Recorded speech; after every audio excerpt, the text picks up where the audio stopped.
కార్తీక పౌర్ణమి విశిష్టత. కార్తీక మాసంలో చంద్రుడు పౌర్ణమి రోజున కృత్తికా నక్షత్రంలో సంచరించడం వల్ల కార్తీక పౌర్ణమి అనబడును. శివరాత్రితో సమానం ఈ కార్తీక పౌర్ణమి అని భావించబడుతుంది. త్రిపుర పూర్ణిమ, రాస పూర్ణిమ, దేవ దీపావళి అని కూడా అంటారు ఈ కార్తీక పౌర్ణమితో పాటు. ఈ కార్తీక పౌర్ణమి రోజున త్రిపురాసురుడు అనే రాక్షసుని శివుడు సంహరించడం వల్ల కార్తీక పౌర్ణమి పండుగ వచ్చిందని వినికిడి. ఈ త్రిపురాసురుడు దేవతలను 1000 సంవత్సరములుగా బాధలు పెడుతుండగా ఈ దేవతలందరూ కలిసి శివుణ్ణి తమ బాధలను గురించి వివరించుకున్నారు. శివుడు కోపంతో ఘోరమైన యుద్ధం త్రిపురాసురునితో చేసి 3 రోజులు యుద్ధం చేయగా ఈ కార్తీక పౌర్ణమి రోజున చంపబడిను.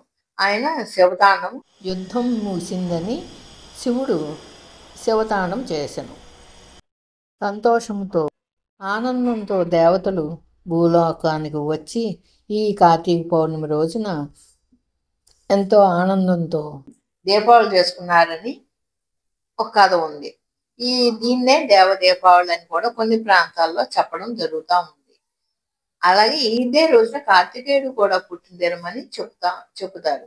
ఈ కార్తీక పౌర్ణమికి సమీపంలో నదులు గాని సముద్రం గాని లేదు. తటాకాలు లేనిచో ఇంటిలోనే గంగాదేవిని తలుచుకుంటూ స్నానం చేసి కార్తీక దీపాలు వెలిగించి ఉపవాసం ఉండి శివనామ స్మరణ, విష్ణునామ స్మరణ, పురాణ గాథలు భక్తితో చేసి రాత్రి వరకు ఉండవను.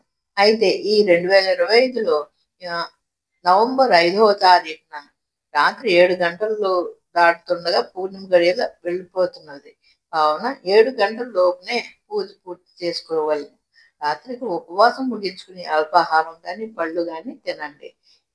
ఈ కార్తీక పౌర్ణమి రోజు సాయంత్రం జ్వాలాతోరణం అని శివాలయాల్లో జ్వాలాతోరణం ఉత్సవం నిర్వహిస్తారు.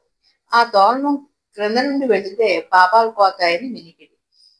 గడ్డితోటి స్తంభాలకి గడ్డి చుట్టని చుట్టి వెలిగిస్తారు. ఆ జ్వాల కింద శివుణ్ణి 3 సార్లు అటు ఇటు తిప్పుతారు. అలా తిప్పడం చేశాక మనం కూడా ఆ జ్వాల తోరణం కింద అటు ఇటు తిరుగుతాం. దానివల్ల మన పాపాలు అన్నీ పోయి పుణ్యం అనేది జరుగుతుంది. అలాగే ఆ గడ్డి నుంచి వచ్చిన బూడిదని విభూదిలాగా మనం ధరించి తన్మయం అవ్వాలి. దీపారాధనకు రోజు ఒక ఒత్తి చొప్పున 365 ఒత్తులు వెలిగించుకోవాలి. కొందరు 720 ఒత్తులు అఖండ దీపం వెలిగించి భక్తేశ్వర వ్రతం ఆచరిస్తారు. అలాగే ఇదే రోజున ఉపవాసంతో ఉండి సత్యనారాయణ వ్రతం, కేదార స్వామి వ్రతం చేస్తారు. ఈ సత్యనారాయణ వ్రతం కథను పారాయణం చేస్తారు. దానాలు ధర్మాలు చేయడం వలన పుణ్యఫలం కలుగుతుందని భక్తుల విశ్వాసం. నా ఛానల్ని లైక్ చేసి షేర్ చేసి సబ్స్క్రైబ్ చేసుకోండి. Thank you.